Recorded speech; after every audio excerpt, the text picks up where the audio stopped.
Hello, I'm John, the Warhammer Modeler, and welcome to part 2 of making some Emperor's Tarot.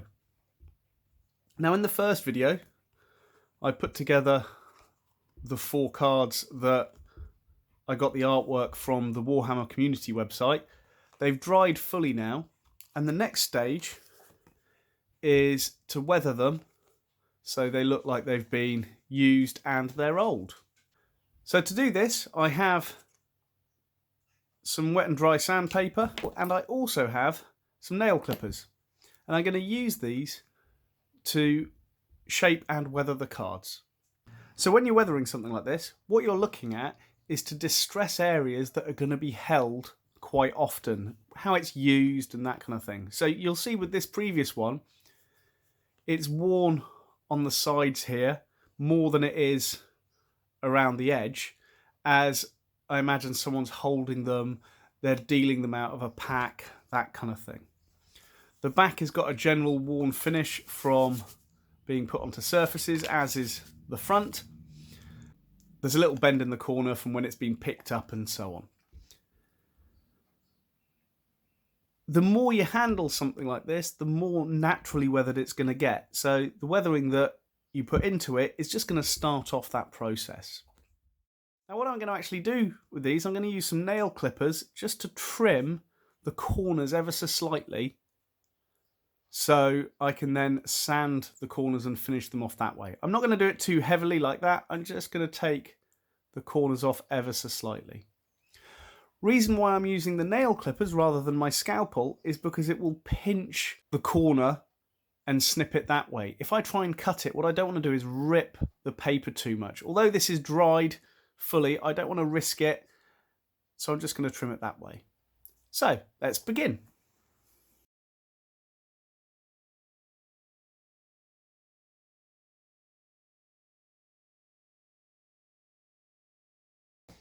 So I've trimmed all of the corners slightly. The next thing I want to do is finish off the curve on them, and the way I'm going to do that is hold the wet and dry paper on a flat surface, bring the card along, and as I bring it along, I'm just going to turn it to get that curved edge.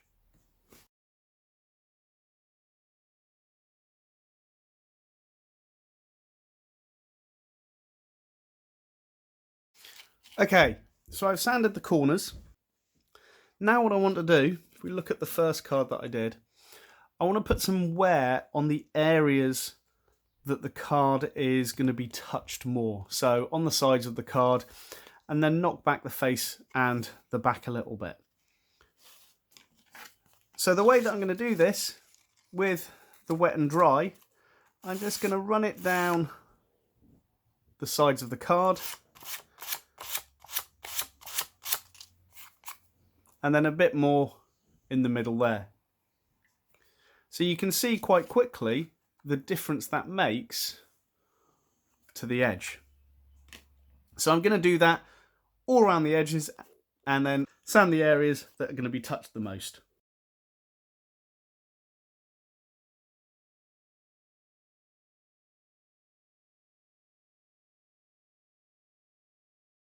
So, first bit of weathering done on all of those cards. So I've concentrated on the sides of them where they're going to be handled when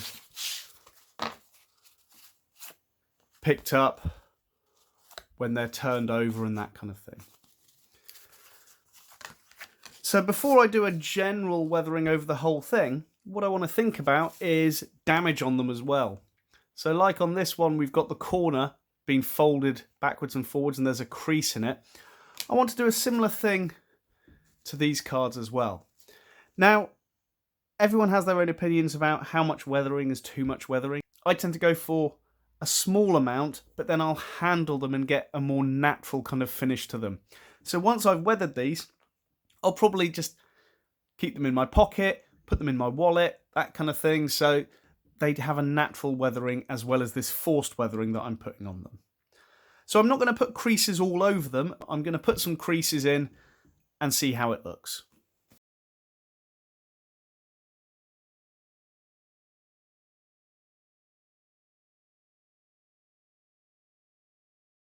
So there we have a few creases and a little bit more done to them. What did happen while I was doing this is the corner of the paper started to peel away as I was bending it and sanding it. So what I will do when I've finished most of the weathering, because I don't want this to continue splitting, I'm going to put a little bit of PVA glue in there and just stick it down. I don't mind if it makes any marks or anything like that. It will just add to the overall weathering. So the final thing I need to do to all of these is a light weather over the whole thing, and we'll see how they turn out.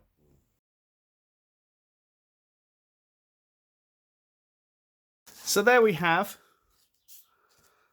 the general weathering done to these cards. What I'll probably end up doing for a while is just putting the cards together, shuffling them, dealing them around, playing around with them, just overusing them so they get that weathered finish.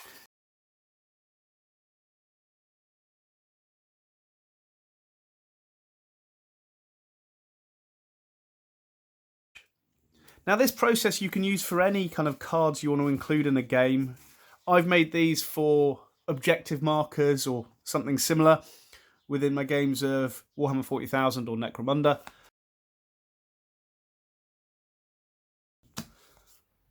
But I'm really happy with the way that they've turned out. Nice little quick project. As I said, I'm going to do a little bit of gluing on the corner of this one to make sure it doesn't spread too much. I might even tear it a little bit before I glue it, so it's got that extra bit of weathering. That's it for these two-part videos on how to make some of the Emperor's Tarot. I hope you've enjoyed seeing how the process works. It's not overly complicated, so it's something anyone can try. So I hope you have a good day. My name's John, the Warhammer Modeler. Stay safe.